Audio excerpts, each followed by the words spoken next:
Yesu azali awa bato batondi to kumisi nzambe to adorer nzambe to gagner ba âme match ici. Donc cofondateur ou pas cofondateur, les Nazaréens restent les Nazaréens, l'œuvre de Dieu. Mais sauf que tu as pour nous consulter, pour les locaux, tout le monde n'a pas ce les Nazaréens, c'est l'œuvre de Dieu. Quelqu'un peut quitter en Europe, il vient, il dirige les Nazaréens. C'est une vision. Dieu a donné la vision. Ce n'était pas pour pour pasteur, on m'a parlé du pasteur, il y a un pasteur à Toms. Pasteur Roland Dalo. Roland Dalo. Oui. J'ai aimé. Donc, à travailler, et sa vision. Mais comme la maman Moko a tiki, à Pessi, pasteur à Toms passe. Maintenant, pasteur Ken. Après 5 ans les Nazaréens, tout d'un coup, vous n'étiez pas là. Vous ne prestez plus. Et maintenant que vous êtes chez les Nazaréens, depuis que 5 ans, les Nazaréens continuent à 5 ans. Vision les animes. Comment vous trouvez les Nazaréens?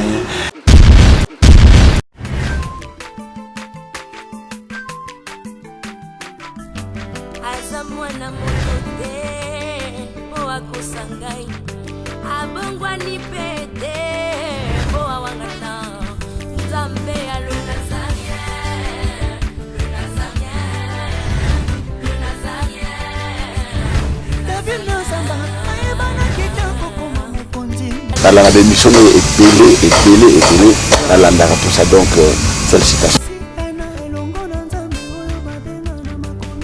5 ans déjà, Eza est belé, les Nazaréens, parce que avoir une structure et tenir ne fût-ce que 3 mois, il n'y a pas en bas.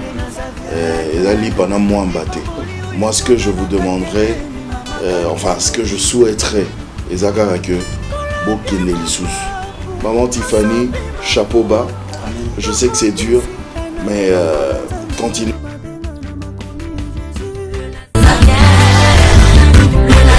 Pas responsable, nous sommes les Nazaréens, que nous sommes ensemble.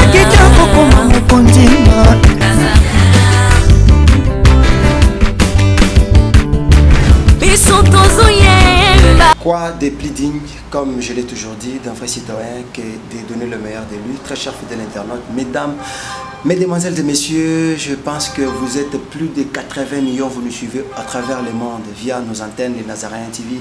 Nous vous saluons, bonjour, bonsoir, et c'est l'un des pas de l'heure à laquelle vous allez nous capter chez vous, dans vos postes téléviseurs, dans vos télévisions, je dirais, vous êtes dans un bateau, vous nous suivez, vous êtes dans un avion, vous nous suivez, où que vous restez, nous vous saluons en tout cas dans le nom précieux de Jésus-Christ. Aujourd'hui, nous vous souhaitons le bienvenu dans ce nouveau numéro, Micro offert. La seule émission que nous offrons vraiment ces micros à toutes ces personnes vraiment qui doivent être libres de parler.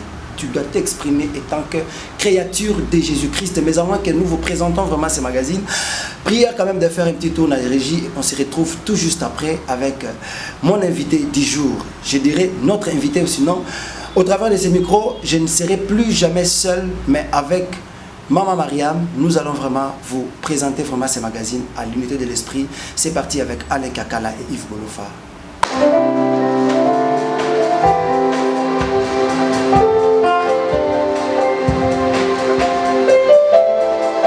Merci Jésus, tu es celui qui est.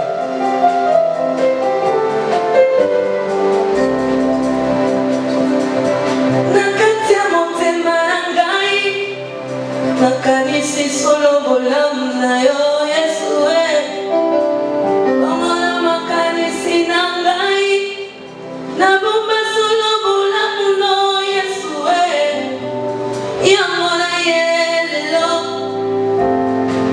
Yamona pusani lelo zambe Yamona yelelo Yamona pusani lelo zambe nangai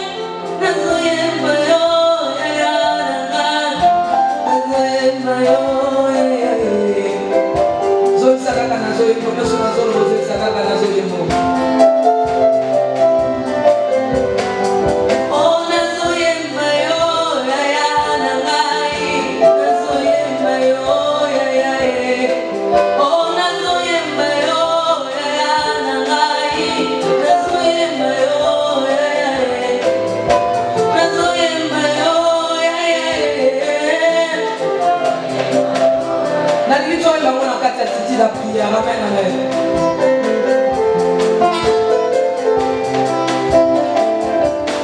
Nakatia motema nanga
Merci beaucoup mon ami Alain Kakala, le réalisateur de l'émission. Merci également à Yves Bolofa derrière la caméra. Je salue vraiment tout le monde comme j'étais en train de le dire dans TDG.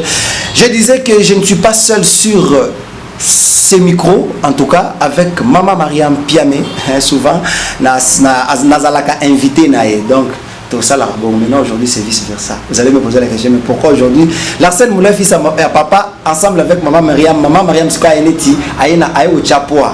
Sinon, j'ai dit d'abord bonjour à Maman Mariam.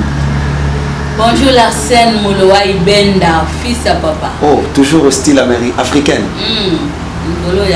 Maman, est-ce que ça vous inspire être comme ça? Ça vous amène quand même à beaucoup réfléchir qu'aux une là-bas authenticité na bino? Pourquoi pas? Pour nous colosso au télé bah c'est ben moi j'aimerais babilo kwa kalawana basinga kala basolo kala basuki kala bane ba ko il faut pas papa batira basuki belé et ngana otika suki kala te ba afeba oh bah ce sont les femmes mariées qui na bino makambo ko ki yango te yango bozonye ya bah ça c'est na sisi ba ojana yeli bino abukimi ki. Merci beaucoup très cher fidèle internaute Maman Mariam. Le la mono za kanda mo sakana tena ba ojala basali ni batiki bino papa ba mukie Maman Mariam. Dilo badabo mona balandele Nazaré. Vraiment mbote na balandi nyoso ya Nazaré tolinga kabino, je pense que bino pesaka les cas bolinga biso de l'amour de Christ partout et c'est comme bolanda biso c'est na pesi bino mbote kana le batang nous qui mène à coller sur masia. Et au meilleur mbote na bino. Merci. Comme toujours, j'ai dit également bonjour aussi à Maman Mariam. Papa Moïse Mbote. Soyez na pesi mbote te na scène ma béni. Papa Moïse, je vous salue. Papa Moïse Piamé et aussi tous les amis vraiment qui nous suivent. Vous avez belé moi aussi le Soubakomba. Ça ne marchera pas si on tient à citer les noms des uns et des autres pour lâcher les autres. Mais sinon, Maman Mariam, moi, que tous en a problème. Les Nazaréens des Likam. Oh, les trônes des Likam. Mais sinon, aujourd'hui, nous recevons avec vous, Madame Tiffany Moko. Est-ce que vous savez que biso totonga c'est totonga batongi ya bimaki banda zonga kele kina na masolo na biso te non te. Merci beaucoup, on va saluer Maman Tiffany Moko. Bonjour. Shalom, bonjour. La princesse. Je vous vois toujours en forme, vous allez bien? Tout est grâce. Maman Tiffany, le loba moko na baliande les Nazaréens au bali kolando partout dans le monde na moni après 5 ans, c'est de l'innovation. Je vois derrière vous là, il y a un nouveau logo. Derrière nous, avec Maman Mariam, on voit un nouveau logo. On voit les choses quand même ne faire que s'accroître. D'abord, on a balandé le Nazaréen. Merci beaucoup Larsen et Maman Mariam. Je salue les téléspectateurs qui nous suivent en ce moment. Je pense que la grâce nous suffit. Il est Ebenezer. Après 5 ans de les Nazaréens, le 13 novembre, c'est mon anniversaire. Je suis vraiment ravie. Je suis dans la joie parce que je sais que le Seigneur qui m'a gardé tout au début de l'année, il me protégera toujours au mois de novembre vers le 13. Je le crois et je le prophétise au nom puissant de Jésus-Christ. C'est ça ma joie. Et aussi le Seigneur qui m'avait amené, m'accompagner en déplacement. Il est de retour avec moi ici à Kinshasa parce qu'il dit dans sa parole, je garderai le départ et l'arrivée. En tout cas, c'est là ma joie. Je salue ma sœur Nekab, je salue ma Nana Moussibou, je salue toutes mes mamans, Maman Betty, Jordan aussi fêtera aussi une année de plus au mois de novembre, je le salue. Je salue aussi Nekab aussi qui va fêter aussi, c'est une année de plus cette année. Je vais fêter avec beaucoup de gens. En tout cas, je tiens aussi, même ceux-là que je ne connais pas, même ceux-là que je ne maîtrise pas leur date exacte du mois de novembre, je crois qu'on va fêter ensemble en esprit avec les Seigneurs. Que les Seigneurs nous bénissent. Et nous allons passer encore de bons moments dans cette émission. Parfait. Merci beaucoup, Maman Tiffany Moko, la princesse. Oui, bonjour, la princesse de l'Éternel. Bonjour, Maman Mariam. Comment ça va? Tout est grâce. Quel est ton secret? La moni tout rozongi bien que tentire kiti moi mke mais la moni pona yo très kitoko na éviter climat pour les arines de tout est grâce. Tout est grâce, Maman Mariam. L'important c'est Jésus-Christ qui est en nous. L'important c'est notre Père qui nous protège, c'est ça. Tentire ou pas, mais musala nzambe ko ba isala. Le climat kuna na nene banana po biso awa tozaki na ba monu nge peza ko sangana. Kuna peza ki moto à chaque oui, moi pezala ki mbula pezala ki. OK, merci. Et donc vous êtes facilement retrouvé tant au commis changement climat et comme là qui on dit commençons quand même par la changement. Nous sommes dans l'Afrique, c'est l'Afrique. même au Kenya, c'est l'Afrique. La princesse au Bénin, c'était comment l'accueil, votre façon de vous présenter, Nabandeko? Comment était cette relation-là pour, ce n'est pas la première fois, mais sinon pour une autre fois que vous arrivez au Bénin, comment c'était vraiment ces contacts-là pour cette fois-ci? Non, c'était bien, par la grâce de Dieu, ils ont vraiment bien.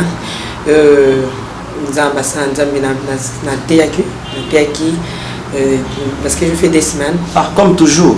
Oui, j'avais prêché et j'ai eu même l'inspiration, un thème moko. On était qui c'était bien, même l'homme de Dieu a dit ah, thème vraiment non, c'est qui quoi. Ngapé so y tout rano kanela on développe pas mon sous ils sont extraordinaires. Et à part ça, dans qui va reportage, dans celle qui va documentaire, on m'a comme belé. Donc c'est un peu ça. Thème on est qui question mark. Question mark. Maman Mariam. Maman Mariam, même tous en question mark. Comme c'est pas question mark. Après je me suis dit que au moins mon bal a recoté la tête caravane je na hôtel ma na ba to na makambo akomisinga fils à maman maman elle est kanaki bien mais parlons aussi du côté moi j'appelle ça c'est positif to remettre en cas cours il y a émission donc moi Coco Soué Yaki mais nous avons battu nous avons vraiment à protéger sinon il y a un peu trop grave mais le Seigneur a protégé. Voilà, merci beaucoup Maman Tiffany. Maman Mariam, vous savez qu'à peine depuis que tu célébrais 5 ans les Nazaréens, c'est la première fois, je dirais, la 6e année les Nazaréens, comme Yaya Naramoka Bando à Lobby, plein succès. Moi je me souviens que je me suis toujours dit qu'à chaque fois que nous avons Simbu la Moko, ils allaient répondre pour corriger et Simba qui n'a noté pour et Simba encore davantage. Voilà pourquoi aujourd'hui, moi j'aurais suggéré qu'ensemble avec vous, que nous fassions quand même une petite analyse autour il y a 5 ans les Nazaréens. Ça sera mieux que la princesse un peu nous dise étant qu'elle est visionnaire à Nania le Nazaréen. Comment vous allez quitter après 5 ans les Nazaréens, tout d'un coup, vous n'étiez pas là. Vous ne prestez plus. Vous étiez quand même en déplacement. Et maintenant que vous êtes chez les Nazaréens, depuis que 5 ans, les Nazaréens continuent à 5 ans. Vision les années. Comment vous trouvez les Nazaréens? Quels sont les défis que vous avez relevés pour tout le monde? On a plateau échangé, l'homme échangé.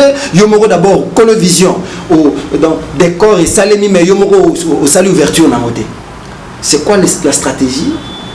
Bon, ce que vous le dites, c'est qui ouverture dans côté, c'est un peu moins. Inauguration dans côté, balobarake. Bah tu me suis basé là, bon maman Mariam. Nous sommes par exemple activité créer le moment. Attaque bakati riban. Ok. Mais mais comment on a eu sali et après ça vous êtes parti et c'est la continuité des lèvres. C'est quoi? Et salut non, je dis souvent que les Nazaréens, ce n'est pas Tiffany. Les Nazaréens, c'est l'œuvre de Dieu. Quelqu'un peut quitter en Europe, il vient, il dirige les Nazaréens. C'est une vision. Dieu a donné la vision. Ce n'était pas pour la borne. Aujourd'hui, parce que les gens donc à s'approprier dans l'eau comme il y a. Aujourd'hui, tu peux travailler même dans l'église, au moins l'église et des eaux comme l'église est faite parce que l'église ne peut pas concoufater. L'église est beau, pourquoi? J'ai béni le Seigneur pour pasteur. On m'a parlé du pasteur. Pasteur, il y a un pasteur à Toms. Pasteur Roland Dalo. Roland Dalo. Oui. J'ai aimé. Donc, à travailler, et sa vision. Mais comme la maman Moko a tiki, à Pessi, pasteur à Toms passe. Non, pasteur Ken. Non, la minute tu es un pasteur à Toms Moutou. Azoko. Non, Bazami Ballet. Voilà, à tiki. À Vandiwana. Et Patek n'a voir même à Kaspabi. Donc, à qui par même à finance, à qui par même et l'autre. Donc, ce que vous voulez consulter, ce que vous voulez gérer ma caméra. C'est comme ça que nous, les Africains, que nous, la manière dont nous devons voir les choses comme ça. Aux présidents, au travail, papa, tika. Nous sommes ça y a relève à continuer. Comme le Nazaréen, moi je dis souvent, c'est pas en blaguant.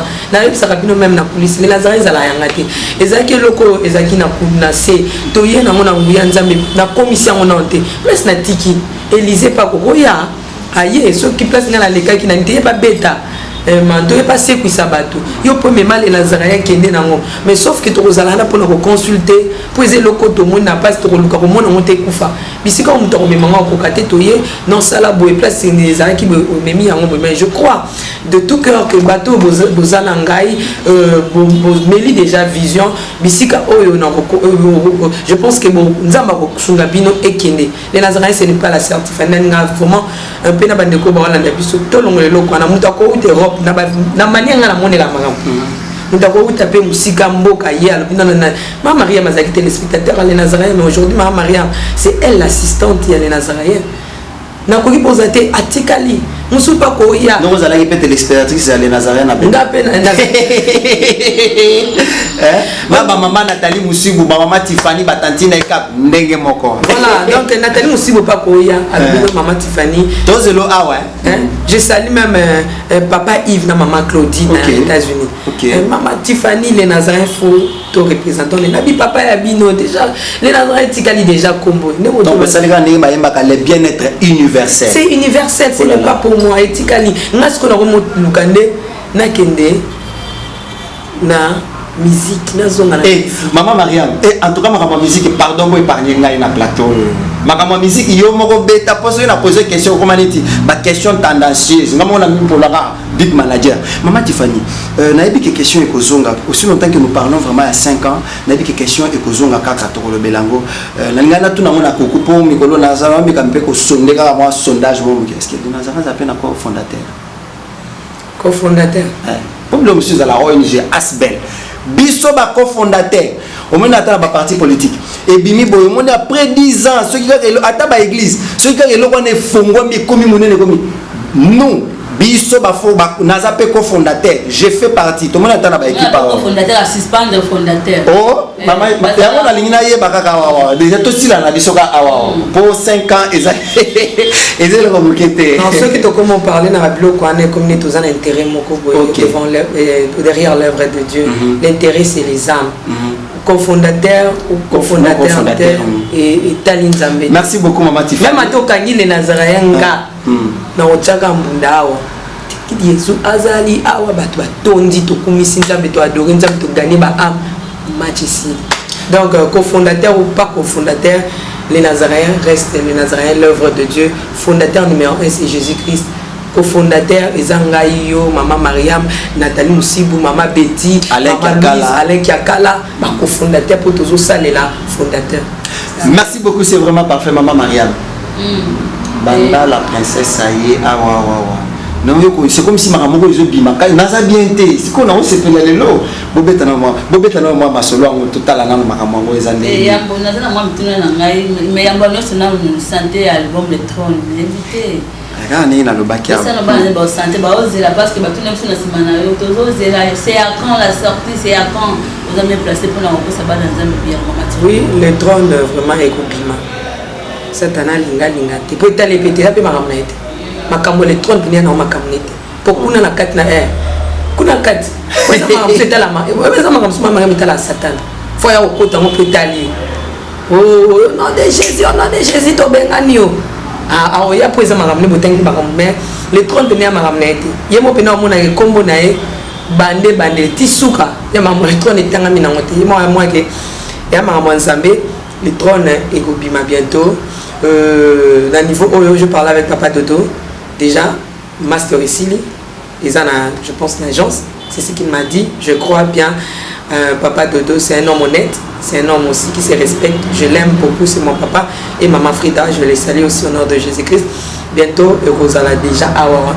Mais juste un message quand on relancer, na ba pasteur Nyon Soto, pour le moment même plus na mikolozo ya to travailler un peu beaucoup plus na ba salle na nzambe na église au ba moni vraiment que ba ko zala na posa il y a album le trône to ko ibsa comment ba contacter parce que to zala na moi lecture mo to sala vraiment ndenge to sender un peu makambo tout ça on a plus to so préparer ndenge to joie alors to annoncer on ba na nzambe affiche déjà et salamaki tozande suko na ba recherche comment et kota na ba vente en ligne pour pas tout même na Chine na Hong Kong na Kong King bazo yango puis tozali na etika ba préparatif et puis toi bah comment tu peux dupliquer en gros dupliquer ma réunion surtout l'album le 30 bientôt. Ok, maman Tiffany Mokwa, merci pour la bien na yo motuna nanga ya mbozali à propos ya kombo ya les Nazaréens. Non, c'est dans la Bible dans la partie balobela on a ba Nazaréen puis on a ba oyo baza ki mise à part tel que Samson dans balobaki na bota manaye tango kolo kata sukite ko mela boyete o sala boyete baza ebele ba Nazaréen mais kombo ya Nazaréen écoutez là qui wa inspiration nous avons vu après ça quand maison de na pesa ki yo na Esaïe 43 ou comment maman Tiffany Moko bele ba bakate les Nazaréens Esaïe qui ndeni po pesa kombo wana beta moi le sur maman Tiffany. Merci, une très bonne question. J'ai aimé parce qu'il va te bien tout na kombo wana te Nazaréens les Nazaréens soit comme on a d'autres tourner comme beta on a mis maka soit que les Nazaréens pop asutuki. Voilà, mon eza bat mingi tango asali eloko alinga na kombo ne po hein et fulama. On pour on peut Tiffany TV. Tiffany TV. Mais comme dès le départ on a que ils abordent n'angate bord en Zambie. Donc ils allient l'eau n'angate bord comme les Quinois disent. Nous sommes des Quinoises. Les Nazaréens ngata on a pour partant n'est pas non parce que j'ai déjà beaucoup dit par rapport à ça. Quand j'ai eu la vision, tout ça. Dieu merci, le docteur Alfred Coupé Satan m'a contacté à l'Obinangaï que vraiment a aidé ngai et que selon lui je faisais bien mon travail. Azaki mututo banako sola non, il m'a juste contacté après que à mon aranga il soutient a contacté na Facebook il dit non je vais faire quelque chose pour toi tout ça. Bref, alors nazaki na kombote l'air ayo pesa mbongo ya batonga site basa la site construction site kombo. Alors, comme vous avez matanga pour ne pas mentir, na baki nzamba pesa kinga non. Comme vous avez matanga zalaki mususu. Alors, lorsque docteur Alfred a contacté kinga pour que aider na continuer la marche au après ça, na kino kutanana un grand. Parce que je me disais, dis-toi un peu à cette époque, moi une femme aussi na tawana ningi nazalaki nini on se faire face devant chaîne monnaie lokola Kazarema tu vois nazaki na maîtrise ya technique maîtrise vraiment ya makambo ebele exact alors na kendo ko luka grand na yazaki à l'époque comme manager nangai voilà zaki lokola manager nanga bazaki mibale Pierrette naye voilà alors akendaki ko lukaye pour na ebisaye tala parce que yazaki caméraman azaki monteur mais pour ça ba clip beaucoup remarqué na ba clip il y a de 0 à 0 clip mon pesa na yemta sala yango alors tant na ke ko ebisaye que hormis musala oya koyemba tala mutu moko monani asunga ngai mais na ko sepela tout ça lango na yo comprendre yo ozala côté caméra ozala côté à montage ozala na mengana ko tsama yele par rapport ya oyonga na yebi. Alors le monsieur était d'accord. Alors na monsieur mais comment la limito pesa yango eza tenor pesa yango parce que eza kombo moko et voilà na bi comment on a proposé yango yo. Alors tant on a lobby kombo na bi OK avant qu'on a proposé makamba kombo maintenant akei azongi ayeko zonga akutena na bino Tiffany omoni ngape nazakaka jeune lokola yo ebongi totia mutu moko aza mukolo na biso nyonso tu aza liboso on nzamba talaka agité taïté ne suffit même pas aux apparences buste nyonso wana nzambe atalaka yango te maintenant totia pasteur na ye or nga na yebaka pasteur na ye oui je connaissais son pasteur mais tozaki vraiment na bokangami mon côté. Or entre guillemets mayela pelengendu ezaki na CCCC abino tocha pasteur et là pasteur oui na trouvé qu'on peut idée n'est tout solo là qui n'a pas na noko lukake moi force mon ezala au moins lorsque nzamba peso vision tala au tali terrain et puis ça robanga même yesu na gestemani motoke bongana ki makila mais yebaki musala ye musala mais tant on tel ce réalité na yango et puis ça qui moi kobanga bandaki moi kobanga. Alors na mona ki d'apesa nga ya koluka pasteur, c'était bien. Alors hier moko ne tazaki na contact na pasteur na mais nga la tikala na nga ozala na contact. Et c'est comme ça que titi abino Tiffany faut topesa komunga bi oui kombo ezali. Abi kombo ni apesa kombo nga la lingaki. Après abi ate to solo na pasteur alobi kombo ototia pona site wana. Na pasteur alobi ni. Ay pasteur alobi to chango les Nazaréens. Oh, voilà. Okay. Parce qu'il faut dire la vérité. Et le bon marabito vérité ça la tabi pasteur à lobby to tiango les Nazaréens. Les Nazaréens te ngala lingi wana te ngala lingi de to tia oya ngomo na ngai yoyo. Habiter au moni pasteur ninga expliquer là ngo a prier les penza monique kombo onde nzambe a inspiré. Moi ga so to nzamba lobby et que vous pas pasteur. Nabi ça va. Toi adopta qui combo ya les Nazaréens de Bongo. Okay. Maman Tiffany atango ozo ya no la mituna ya maman Mariam mais demo ko elinga qu'on ne peut pas quand même pas se parler il y a présent au futur sans toutefois que ça la moi recule. Mais après investigation ngamoko na sali, j'ai appris que ici comme on ça na Kazarima vous allez qui un peu à un moment la sanction. C'est à partir à sanction ce que vous êtes devenu aujourd'hui. Maman Tiffany, je voulais un peu savoir les Nazaréens comment qui déjà coexister tant que qui suspension to a coexister après suspension tant que longue na Maman Tiffany. Merci, la question est un peu compliquée mais je vais essayer un peu à marier et à habiller très bien. La selon de na comprendre non tu le tout à l'heure que Nazaki n'a idée mon côté tu vois idée mon côté à ça la nini tout ça non Nazaki n'a côté ce n'est qu'après temps na tout le monde ça va tout sur leur ça là toi Yesika abandi déjà ko envier ngapé fona ça là-bas mon boye ezala karaboye tout ça ngablo ko na mutu ngeza la kiti. OK, moi je voyais ma musique na mina zali awa mais attendez le ngana olinga ngana sala musique na ngai na izalaki awa po na luka producteur mais production mon inté mais na mon une manière d'évangélisation la manière que évangéliser na babalaba mais awa na mon yango eza bien pour ça pour atteindre donc na otika na kaka na travail alors na kosala idée mon côté ya kosala eloko mususu lokola bongo parce que na tant les alaki pété ezaki kaka site moko chrétien bande ko taper c'était notre site Kazarima. OK. Ce n'est qu'après suspension, là va passer une suspension, bah longo la ngai Kazarima.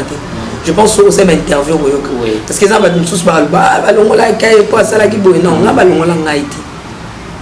Voilà pourquoi j'ai dit moi lorsque je sers Dieu na salle la nzambe pour la intégrité, je fais pour travailler pour na côté ça nzambe bolingo atana motema na ngai pour na ye.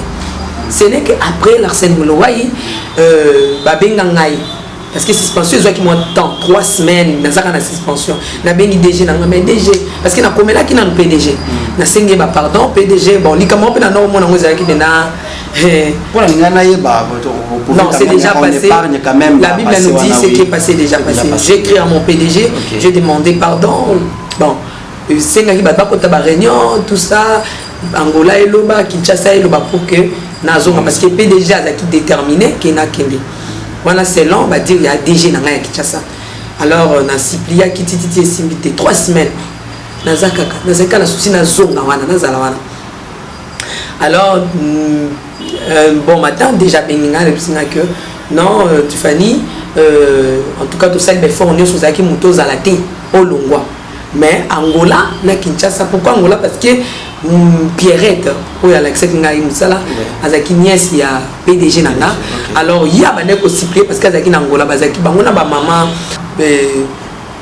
maman B voilà dont je salue ba bané ko siplier à ce que naza parce que na commettre le rôle en moi na katenda tu vois alors pour que ba ko il sa PDG était na décision azwaki PDG Pepo je pense bien c'était comme ça alors le PDG a eu kondimake na longwate mais ba longolanga comme administrateur ba virer ngai na bureau mais net kala kaka journaliste simple alors ba benginga na ye na vandi déjà na vandi wana benginga ya bandi ko expliquer nga tala tu ne plus na carte d'administration au tikali journaliste simple. C'était du coup comme ça. Nathalie Befort on est surtout la salle qui dit comment on peut dans monde na zo tenir na ngote. Na moi peut-être que mbeba moko o na salle qui. Alors du coup comme ça c'était pas quelque chose à réfléchir parce que na bana comme on ne paye pas na zaki na pas d'intérêt mon côté, idée mon côté, logo mon côté et c'était pour travailler pour le Seigneur. Là ba lobi na bon kati na ngai. Na ebisi directement la vie merci dit au PDG, j'ai aimé. Merci pour tout le temps que j'ai passé ici. En tout cas, quand je suis dans une décision, je ne travaille plus ici. Oh, et ça qui est chose mon coca qui est l'obamaté. Parce que bon, Nathan on a aussi la caserne ma mère. Donc, et ça qui est le candidat qui était où t'as parce que tout le monde devait s'y plier. Moutounio so pas le caserne mon kinder. Ok, n'est pas monté. Ou carrément changer nos karamusala. Ou bien changer nos karamusala aux ongles na okingongo, l'okilingongo. Ou bien ce qu'on anima qui tenga pour ballon la maté. Je dis devant la caméra mon PDG là. DG n'a fitaza. Comme ça je lui dis au bureau, je dis merci Nano sur l'équipe. Je pense qu'il a réfléchi quand nous sommes je ne fais plus partante il y a Kazarema, je ne travaille plus. Ah, Tiffany, à moi, à Soutouka. Tiffany, est-ce qu'on réfléchit là? Oui, on réfléchit. On réfléchit là, on réfléchit, je ne travaille plus ici. Abi, bon, il y a quelqu'un qui bon, ça pourrait pas au monde de la naïe trotté. Alors, on a mon abimi à Kei. À Kenda qui connaît Bisabato, Bazaki un peu Nassé, Moluka Tiffany, Bosolo la naïe, tout ça, Coco Kenete, tout ça. Na yela ramati ko longa na majoka ngapilo na la bureau na kangibilo na appuyer na moi ka baye Tiffany comment ngabi oh bon ça va moi je pars je vous laisse on est en famille en tout cas salut le PDG de ma part je pars et ça qui passe pour la moutonio surtout mais nga mo tina lobi ki na kei na yeba place na kei té et c'est comme ça que tant on a zongi je suis allé expliquer même à mon père parce que mon père a déjà les 5 mois comme on a que bisika les appels ko mes mangas déjà qui à venir mais c'est papa parce que mon père a un peu confident en Angaï c'est vraiment un papa ami je l'aime beaucoup mon papa et puis c'est papa voilà j'ai quitté ah allez là ah mais pourquoi non je ne travaille plus là-bas pour nani no tikaka non na moni changement mo je ne travaille plus là-bas obiso ke zaki na liloba moko ya pasi o sala ki pena zo décision wana avant suspension nanga vous savez mon père déjà ibsanga lobi comme ça ya bidanga yo Tiffany yo mona musale za tata na ya mama na tata na ko sa le lo kwa boy. Quand je réfléchis tout ça j'ai dit non. Comme j'aimais beaucoup mon père et que mon chef a dépassé des bornes, oui, je suis son travailleur, il peut tout faire de moi, mais pas dépasser des limites jusqu'à ce qu'il a touché mon papa. Que tata, il avait dit ça à Lingala, Obi Lingala pèsera moi, pauvre. Il a dit ça, yo, Tiffany, Obi quand nous avons koko benga na porte, oh quand c'est le cause tata na to ya maman na, regarde je suis orpheline, on rappelle que je suis tata na to ya maman na. Tata no ko sa le loko abo.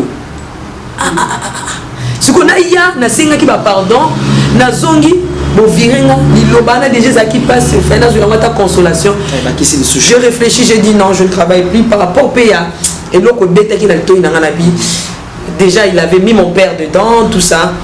Je préfère mieux rester seul dans zongi la musique. Tant on est na bimi après 3 semaines le docteur Alfred a contacté nga.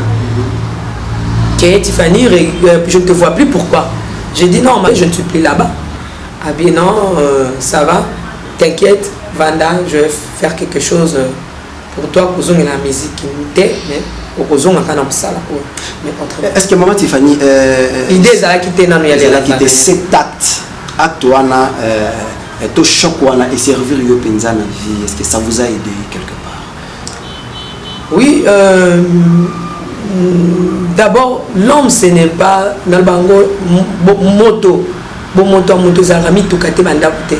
c'est le caractère d'une personne et Zali la discipline quand Nazaki est l'autre côté Nazaki Pamba même si le Nazan est l'autre côté Nazaki Pamba mais bon moto nanga lorsque quelqu'un dépasse de bornes des limites je suis prêt à démissionner je suis prêt à dire non ceux qui ont touché na kotala teke nazo mituka nazo mais monto ko sala ki nazo mituka ezaki nzambe Bible dit honore ton père et ta mère mais lorsque quelqu'un a qui plus loin touché mon père na raisonner ni soit na pas soit na motema et puis na yo ki alobiki alongolinga na bureau na tel na bino ceux qui n'a continué bon je pense bien zaki pour na pardon ba senga qui na mitala ki ngamo na bi ceux qui n'a continué dans une valeur té parce que les alliés fruits ya ba ko bonde là ou ba bonde lié pour nanga alors na yé mo ka zesu na posa nanga té ceux na continué lobby a ko bandela suko fina tata nanga ko bandela suko toucher atteinte ya papa nanga alors j'ai dit non je me limite ici, j'arrête.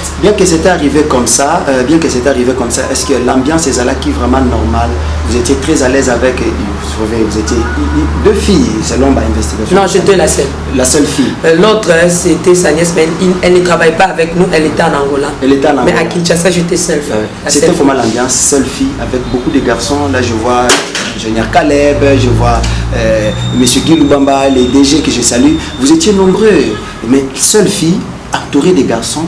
Comment était l'ambiance? Comment vous vous retrouvez quand même, Maman Tiffany? Vous savez, Larsen, c'est une très bonne question, Je suis habituée à être avec les hommes. Moi, je suis née d'abord unique fille chez ma maman. Okay. Quittée de là, je suis la seule fille au papa nanga à Bokoli na bana nenyo surtout. Na kati mibali. On était au moins oncle nanga ina lopango to azako vivre. Il y avait au moins plus de 10 hommes, seulement moi la fille. Le roi moi na on mi tante nanga mais moi na le roi fille kati ya ba yaya mibali tout ça j'étais la seule. Depuis bisika nyon surtout na leka nazala kaka unique fille mais na message déjà et je me sens mieux être avec les hommes comprennent un peu makambo facilement que les femmes. Là où il y a des femmes il y a toujours alobaki nazong saki abansaki akendaki alobaki i aleka ngwa dongolenga. Alors avec les hommes vraiment je me sens à l'aise. C'était vraiment formidable. Je leur salue tous. Et puis Zalaki poli. Et puis je suis poli, bien éduqué. Et puis humble. Merci beaucoup, c'est pourquoi maman Maria m'a bonné pour boire tabac. Merci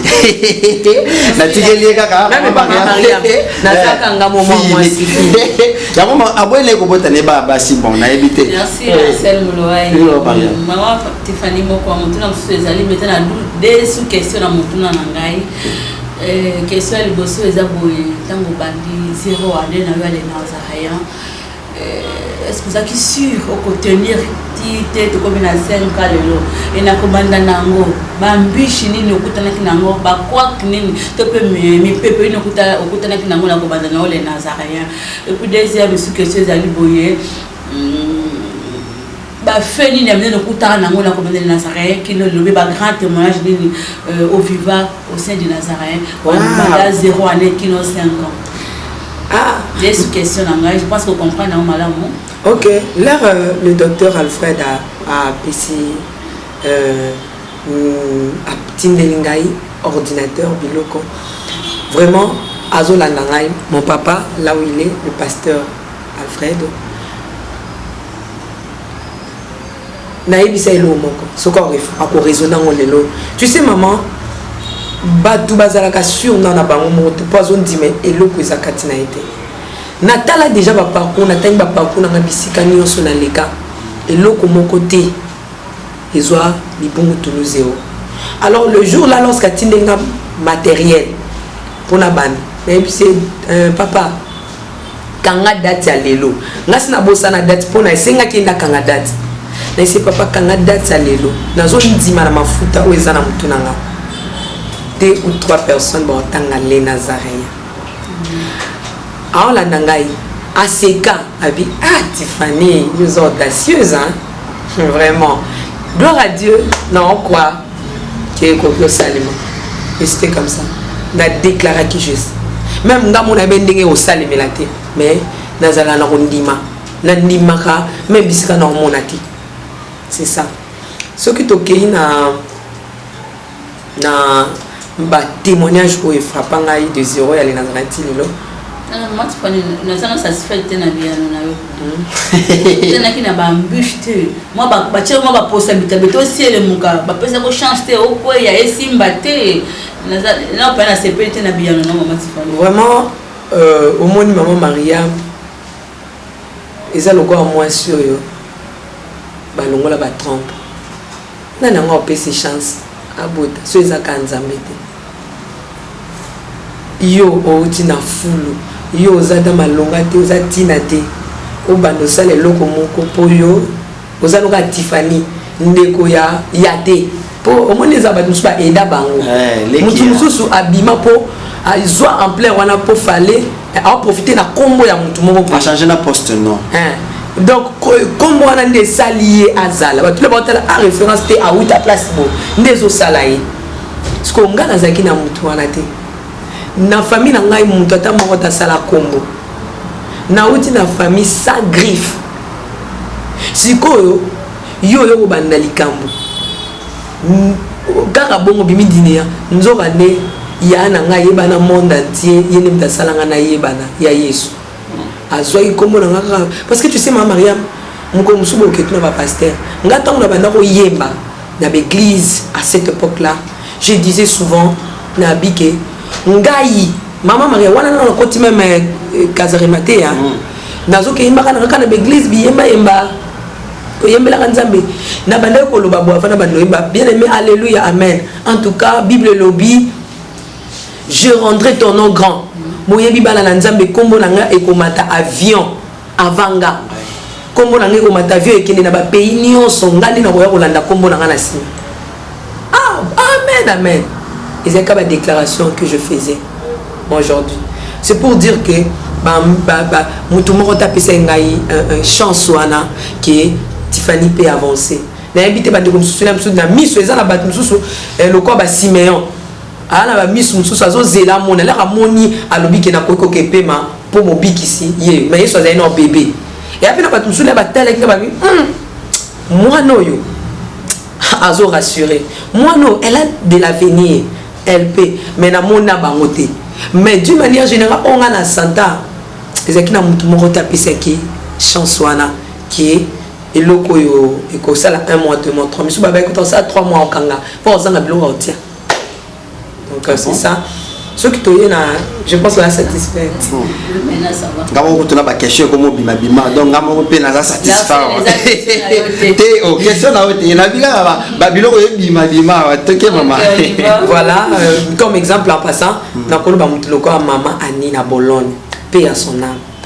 La maman là m'a appelé après 2 jours mon vidéo là na chambre tel poso binganga cette femme abino croire c'est seulement cette femme voilà pourquoi même jusqu'aujourd'hui je pleure cette dame dans mon cœur. La première personne à me soutenir c'était elle et son mari. Donc le papa vraiment mais c'était maman d'après ça disons après ça papa et lengiwana donc à soutenir des zéros pamba azobage Tiffany et okoba okende mais pas sur mon bangote. Tu veux la deuxième question il y a témoignage. Ah maman Mariam on a monné tout aussi sa terre témoignage frappant à ma casse moko kaka na tiré na zéro il y a les Nazaréens non les Nazaréens et bandité. Je parlais tout à l'heure du pasteur alors Bapesi Kombo tant Bapesi Kombo pasteur docteur Alfred Ayebi solo oyo Ayebi très bien sera Olandango et vraiment je lui salue là a tindi mbongo ya construction ya site nakamati mbongo wana kepesango ene wana otoyokana kina ye to travailler na ye na ke kopesa ye asala site parce que c'est que azala petit na ye moko boye asala la site akamati mbongo ola pesa ye t'envier à lembongo wana frère penza aye bisi petit na ye sala musala eza eloko nanga ngape na yebi nanga petit angote basali mutazo samsala bika kina suka à Ozambongo, moi, je ne pas à Vienne. De l'autre côté, là, on a la situation. Bazo tcha déjà ba combo. Ba tché pasteur à Liboso sans que nga naïba. Après c'est déjà ba liste. Na monika déjà cité comme que na suka ba benga ba bi donc déjà ba sel ma ramener sur tout et Sili.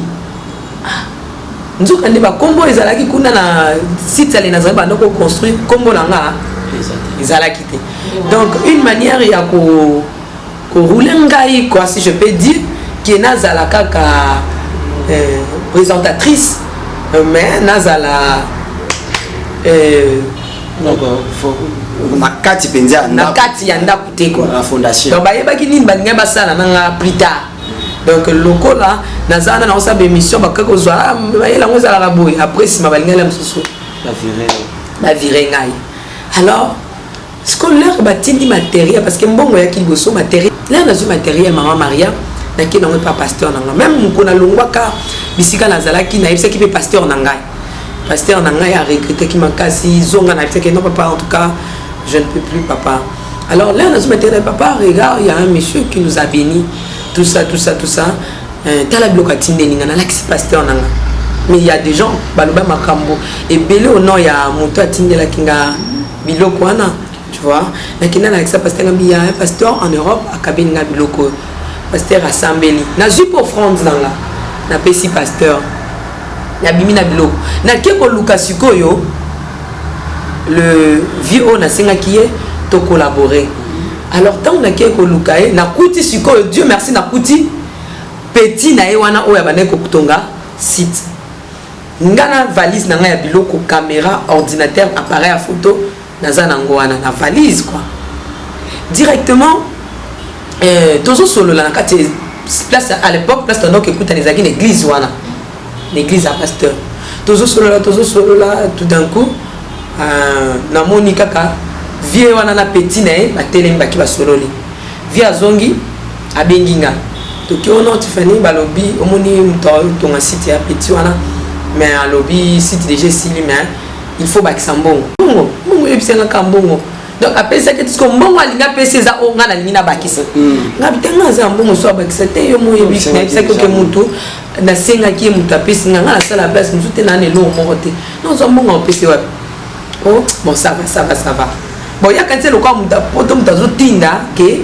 ezana ne belé même na mbongo te déjà na ebisa ki mutu ana ka pris o ebisa kinga OK ça va à côté azu petit wana baki ba sololi là à ABC petit là c'est sûr je crois bien makambo ebisa ki petit na zaki nango mais d'accord té par rapport il y a ba kombo ba bandaki ko PCS ko amoni ke il y a zuye ba ki sola pa pesa mbongo mais ba kombo onga na omona awawa et ça il y a été pour comment déjà déjà déjà amona ki na première fois mona c'est pas vous comprendre que viens au jouer engagé c'est comme si et loko yo et ça regarde comment Dieu fait les choses et ça il y a sert au lieu mais ce que a jouer engagé mais pas comment ba pesa ngana tia na site awa wana comme na historique kombo na ye et ça alors il a juste comme kanisi face à la G oh petit na zozonga ngola dans 3 jours je pense docteur Alfred Kopesa ayebi solo je cite bien son nom.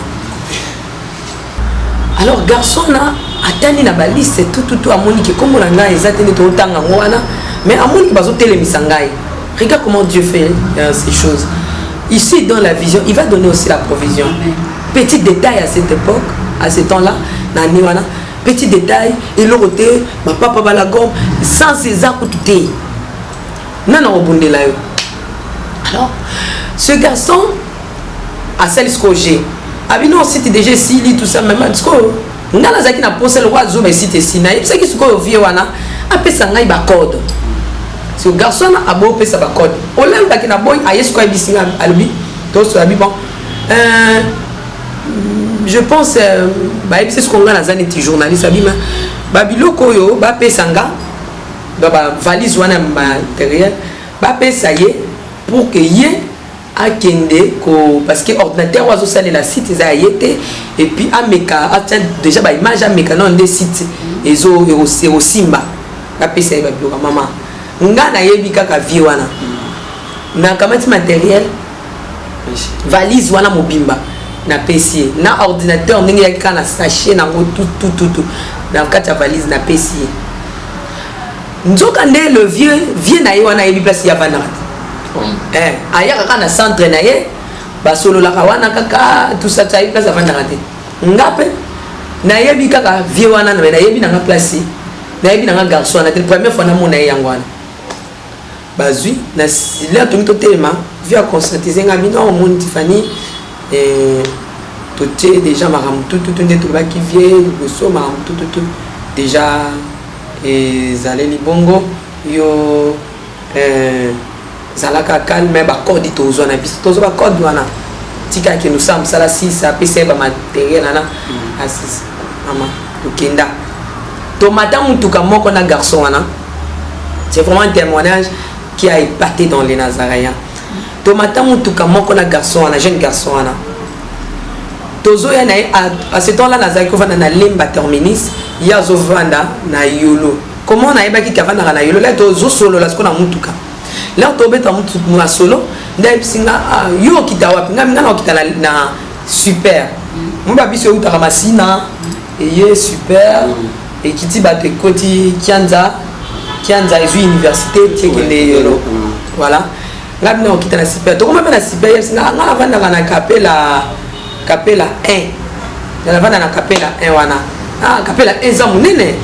c'est OK ça va na komi na super na kiti pona zwa bis mususu manga na terminus ya continuer na koma na ndako na bengi docteur Alfred na papa merci que Dieu te bénisse na zubilo konyo surtout na zuya on na maboko na sina déposer en place ba osala ma tout merci à ce qui même qu'on a eu ça papa kanga date ya lelo vraiment la bilo opesinga les Nazaréens et ko zala sitoyo batmi bali misat ba otanga yango ndeza kimkolwana tangu na sili siko solola na téléphone kati après 10 minutes appelle écoute. Qui m'appelle, c'est ce petit-là. Le même garçon Bota. Oh, Toto Kabwane. Abadjolela. Maman Tiffany, Yibinga, Biloko Nyon surtout, Oyo Pesakinga. Bakuluna, Babotoliam. Et, Nabina Royepisa docteur, Nini. À peine, tu connais Bisa, qui est Bilo, comme bien à Zuya, tout. Maman Mariam na côté na chambre, na bandi kolela. Na bandi kolela bi nzambi olingo te yanga ni na fukami kolela nangeza kite ya kolela kolela nangeza ki ya ofukama na fukama bi Seigneur olingo te yanga nini que pasteur nanga zali faux pasteur comment nga na pesier offrande nanga na pesier na matériel asambela awendre biloko neso mais comment matériel bakoki koyiba yango mama nga mezaki ndoto te na yoka ki boye na matoyi nanga kayibisinga biloko no eza na tuna boye eza wapi balobi na ngana lito ezali nazwi kimia na lali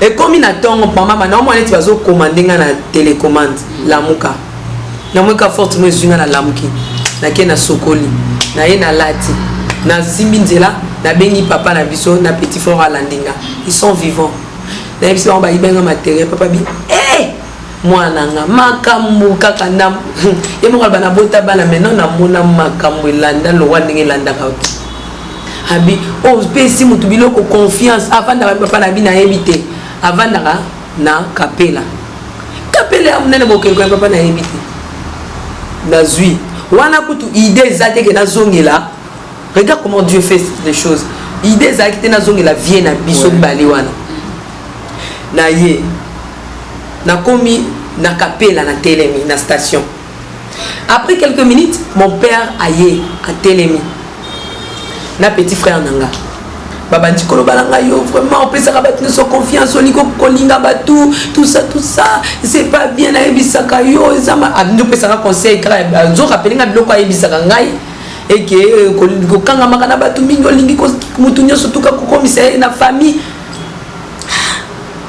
l'air azoloba na okineti bakanginga na loboko awo balongo linga côté bango bazalaki.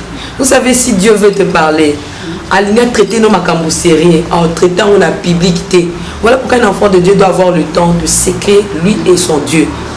Na moi net bakanginga na loboko balongo lisinga côté papa na petit frère bazalaki ba pusinga ba kotinga veni na banjo qu'est-ce que papa kanisi netinga na perdre connaissance na komi so tambola.